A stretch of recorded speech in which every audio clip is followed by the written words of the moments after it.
Hello everyone. I thought I'd post something a little different today. Instead of presenting a conventional medical topic, I'm going to tell you about 10 things that every pre-med should know about becoming a doctor, or put in another way, 10 things I wish someone had told me. Now, I know that many of you are no longer pre-meds and are already in medical school or residency, but many of these tips and observations are still going to be applicable. But before going any further, I wanted to highlight that these opinions are my own. They do not represent the official position of Stanford Medical School. I'm not on the admissions committee, I don't currently interview applicants, and I have no direct role in the admissions process. With that out of the way, the first thing that everyone should know is that your undergraduate major is irrelevant. It's very common for pre-meds to assume that a major in the life sciences, such as biology, will make the MCATs easier, make medical school itself easier, and make them as a candidate more attractive to med school admissions committees. I certainly thought so. I entered college intending to study physics, but midway through sophomore year, I decided to go pre-med, and thus I switched my major to biology.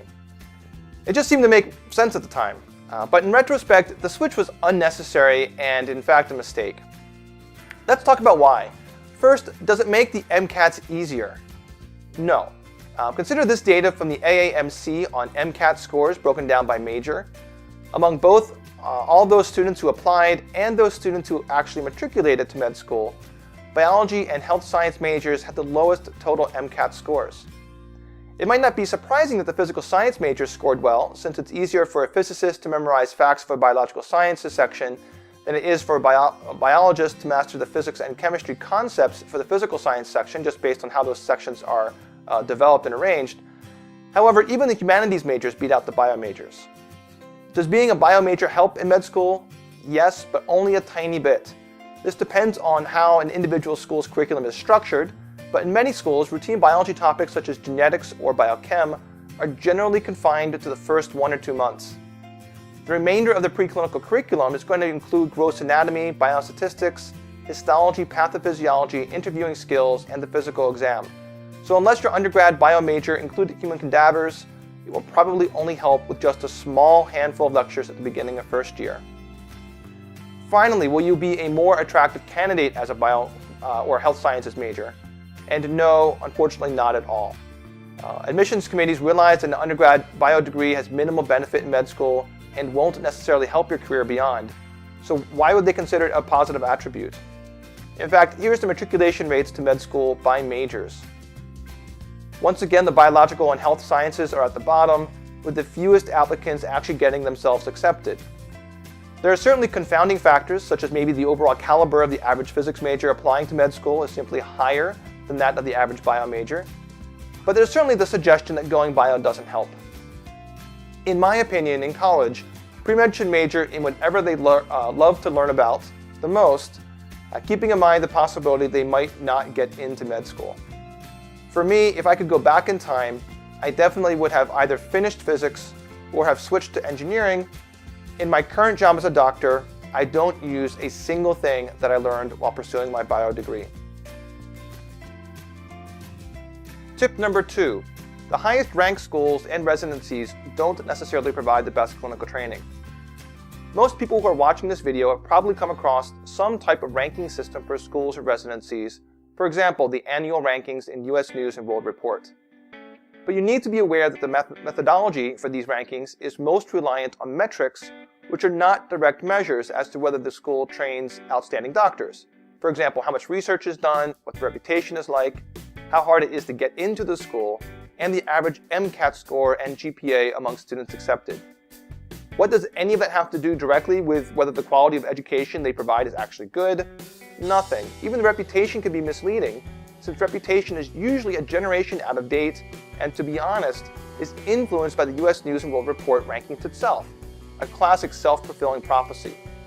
Bottom line, don't rely too heavily on an arbitrary ranking system when choosing a training program.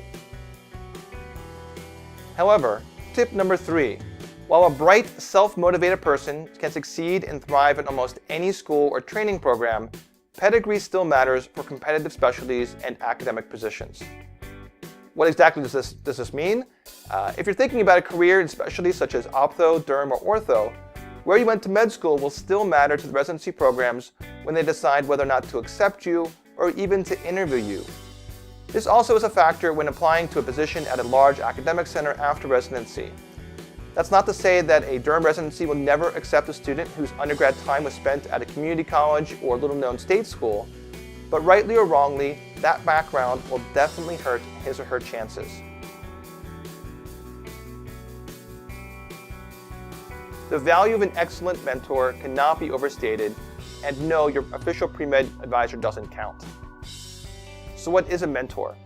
In the most general sense, a mentor is someone who can provide you guidance and advice on how to get from where you currently are in your career to where you want to be in 10 or 20 years. A mentor is someone who can read your personal statements and give you honest, helpful feedback.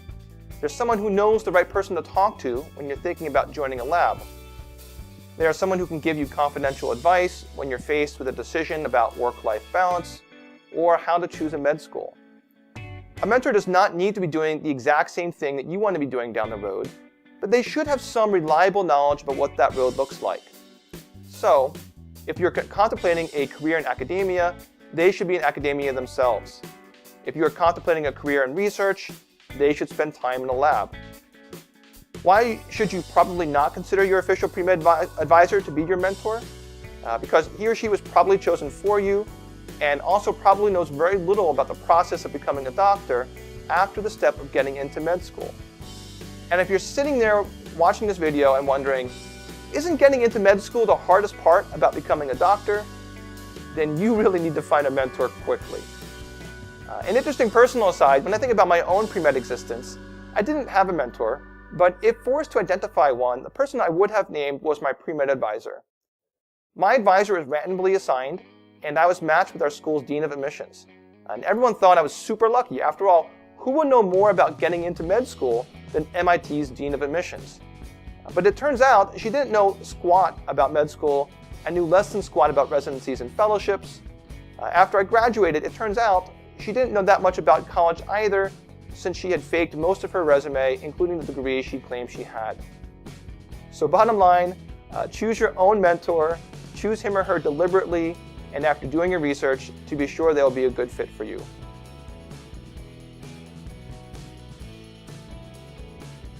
A strong commitment to 2 or 3 unique activities will be more highly valued and more personally rewarding than superficial involvement in a dozen conventional ones.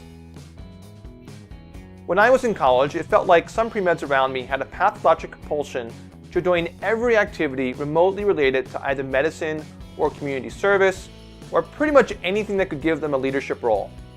And this compulsion may have come from the hope that these random clubs would boost their resumes, and because the type of person who wants to go to med school often relishes the feeling of accomplishment and literally enjoys being busy. To some extent, both of these apply to me in college. Here's the list of activities I placed on my med school application.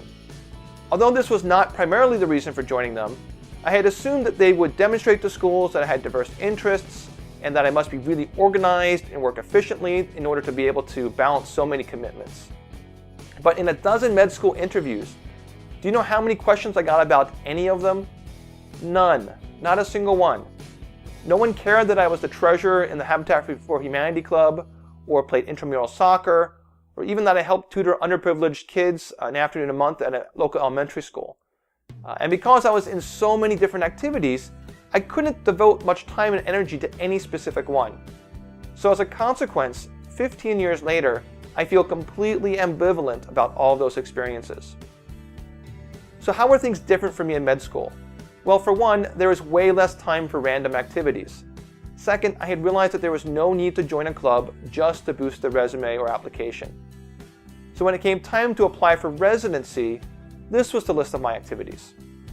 And do you know how many interviewers asked me about my time in New Guinea? Every single one. And that experience has stayed with me and still affects me. Now, certainly not everyone needs to do something that unusual while in school, but I would strongly encourage you to find 1 or 2 activities or experiences or passions that you can really commit to and into which you can invest yourself. That will be far more meaningful in the long run. Related to that is number 6. It's completely fine to do something between college and med school, but make that time count. There's this mistaken belief among many pre-meds that it's necessary to go straight from high school to college to complete 4 years of an undergrad degree, and then go on immediately to complete 4 years of medical school. That's not true at all. Plenty of med students take time off between undergrad and medical school. Admissions committees will not see that as a strike against you, provided that you did something meaningful. What you should consider meaningful is, of course, very personal. For some, that might mean an NPH or a PhD. For others, it might be forming an internet startup or a church mission or Teach for America. There are countless options. But when a med school interviewer asks what you did with that time and how it will impact your future career as a doctor, you'd better have something to say. Next, number 7. Primary care is exhausting, undervalued, undercompensated, but yet desperately needed. Although I'm a hospitalist, I did once have a weekly primary care clinic during residency, and I know plenty of primary care doctors. I feel quite confident in telling you that it can be very draining and has only become more so in the last several years, and unfortunately that trend is likely to continue in the near future. Why is that? Patient panels are increasing in size while time spent per patient encounter is decreasing. There's also an increased demand for primary care docs to be available to answer patient emails, which is usually time that's not compensated. Then there are various quality measures that seem to hit PMDs harder than other specialties, and ever-increasing amounts of paperwork. This wouldn't be quite as bad if compensation was a little more fair. Consider this graph of average physician salaries by specialty. There is family medicine, the closest surrogate to primary care from this data set, near the very bottom, just above infectious disease. And if that's not depressing enough, consider this graph. Physicians were asked if they were able to go back to the moment they chose a residency, would they choose the same field to go into? Only 32% of family medicine docs said yes, and just 27% of internists said yes, the majority of whom are also primary care doctors. Unfortunately, the United States needs more primary care doctors, particularly in rural areas. It's estimated that an additional 52,000 primary care docs will be needed by 2025 in order to meet the demands of a population that's growing, aging, and becoming more insured as a consequence of the Affordable Care Act. But it will be a big hurdle for our healthcare system to overcome if this increased demand is not met with increased incentives for med school graduates to go into the field. Number 8, and this is the one that surprised me the most. The typical doctor spends only a fraction of the day with patients. After all those years of med school, learning and practicing how to take medical histories, how to identify a multitude of physical exam findings, and how to communicate with and counsel patients, a lot of your time is going to be spent in front of a computer screen. Consider this 2013 study in which 29 interns who were assigned to an inpatient medicine ward were followed by trained observers for every moment for weeks.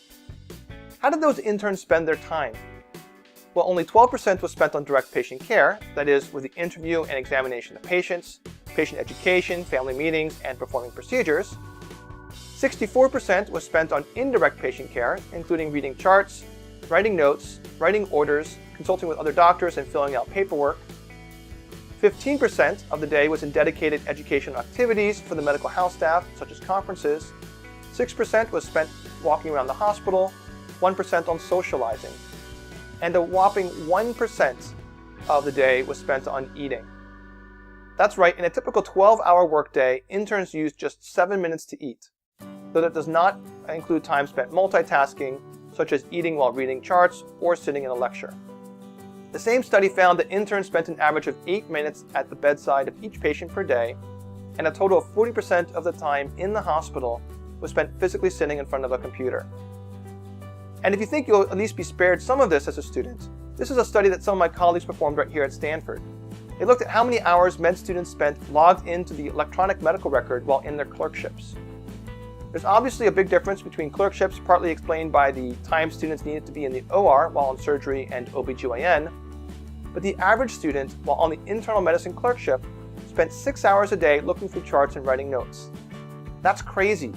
No one goes to med school to focus on reading medical charts, and no one learns how to be a doctor from the computer.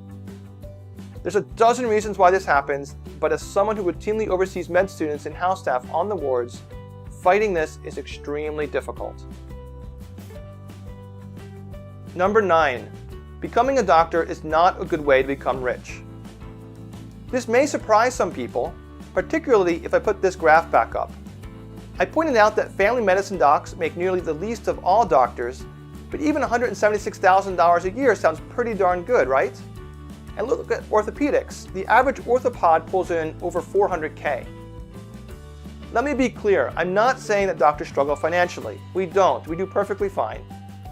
While I think there needs to be a substantial redistribution of physician reimbursement such that procedure-based specialties make less and primary care and psychiatry make more, on the whole, I do not think doctors should be making more money. However, you should forget the Hollywood image of the typical doctor as being a BMW driving, Ralph Lauren wearing rich guy who has a vacation home in Tahoe and spends his weekends playing golf at a posh country club. I literally don't know a single doctor who lives the way that doctors on TV seem to do. So why is that? If doctors are making $200, $300K, why don't we live like kings? Business people like to claim it's because doctors are bad with money and that we are financially illiterate.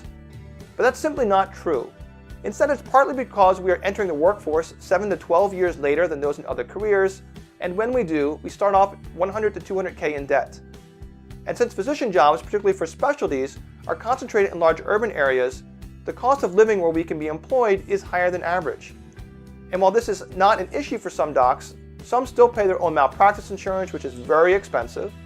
And don't forget that doctors, even many years out of residency, can easily work 60 to 70 hours a week with weekend, night, and holiday call for that 200 to 300K. So trust me, if you're thinking of going into medicine because you want to live the good life, you need to seriously reconsider. Finally, the 10th and last thing that every pre-med should know about becoming a doctor: med school should never be your default career pathway, irrespective of whether or not you see yourself doing anything else. Getting into med school might have been hard, but so is completing med school, and so is getting into the residency you want, and surviving internship and residency and fellowship. And even then, once you've completed training and are a full-fledged attending physician, and maybe even faculty at a world-renowned academic center, life will still not be all ponies and rainbows. You'll work harder than you thought was possible, you'll probably fall asleep in the middle of writing orders at least once, you'll pull your hair out trying to decipher the electronic health record, or fighting the system over the simplest things. There will be times you can't imagine how you make it through the day. You'll have patients die, sometimes young patients with kids, or those who are kids themselves. But medicine will also challenge you in ways that few other careers can. You'll get to tackle problems with an amazingly satisfying combination of scientific knowledge, analytical reasoning, interpersonal communication, and compassion. You have the privilege of helping people through the most painful and vulnerable moments in their lives. You relieve suffering, provide comfort, and give hope. If you have the temperament for it and are entering with your eyes wide open, a career in medicine can be extremely gratifying. So I hope all of you aspiring doctors out there found this to be helpful. Please leave comments, questions, and your own advice below.